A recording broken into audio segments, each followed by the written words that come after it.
કોઈથી બાજ ન બને યાર. અને માની કૃપા છે સગલાને બાદ થોડો બનવાય તો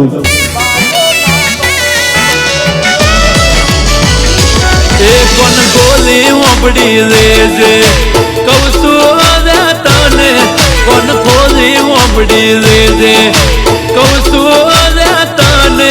અરે તેથી જાજે ચકલા કોઈ દી બાજો ના